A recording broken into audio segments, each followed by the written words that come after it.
When you hear Thomas whistle, turn the page.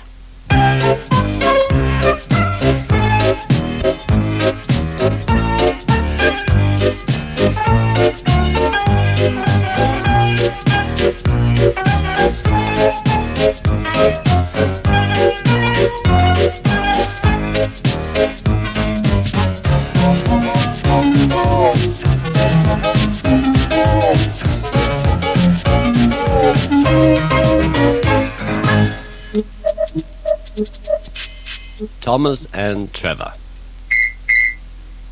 Trevor, the traction engine, enjoys living in the vicarage orchard on the island of Sodor.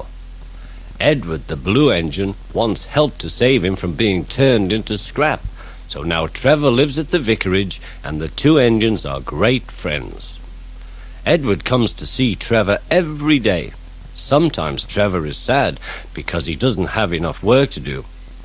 "I do like to keep busy all the time," Trevor sighed one day. "And I do like company, especially children's company." "Cheer up," smiled Edward. "The Fat Controller has work for you at his new harbour. I am to take you to meet Thomas today." "Oh," exclaimed Trevor happily, "a harbour, the seaside. Children, that will be lovely." Trevor's truck was coupled behind Edward, and they set off to meet Thomas. Thomas was on his way to the harbour with a trainload of metal pilings. They were needed to make the harbour wall firm and safe. "Hello, Thomas," said Edward. "This is Trevor, a friend of mine. He's a traction engine." Thomas eyed the newcomer doubtfully. "A what engine?" he asked. "A traction engine," explained Trevor. "I run on roads instead of rails. Can you take me to the harbour, please? The Fat Controller has a job for me." "Yes, of course," replied Thomas, but he was still puzzled. Workmen coupled Trevor's truck to Thomas's train, and soon they were ready to start their journey. "I'm glad the Fat Controller needs me," called Trevor. "I don't have enough to do sometimes, you know. Although I can work anywhere, in orchards, on farms, in scrapyards, even at harbours."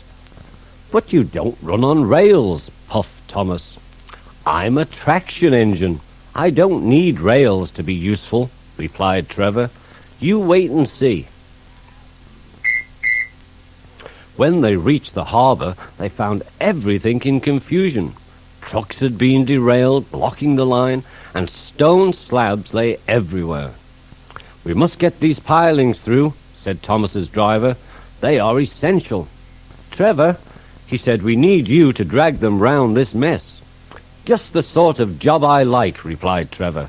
"Now you'll see, Thomas. I'll soon show you what traction engines can do." Trevor was as good as his word. First he dragged the stones clear with chains, then he towed the pilings into position.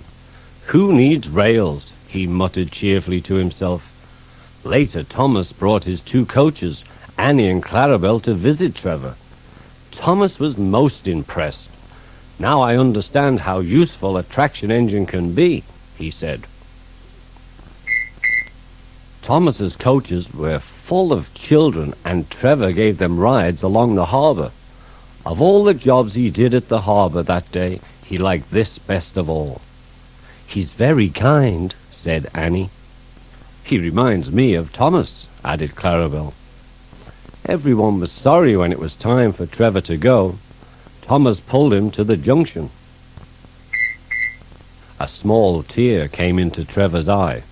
Thomas pretended not to see and whistled gaily to make Trevor happy. "I'll come and see you if I can," Thomas promised.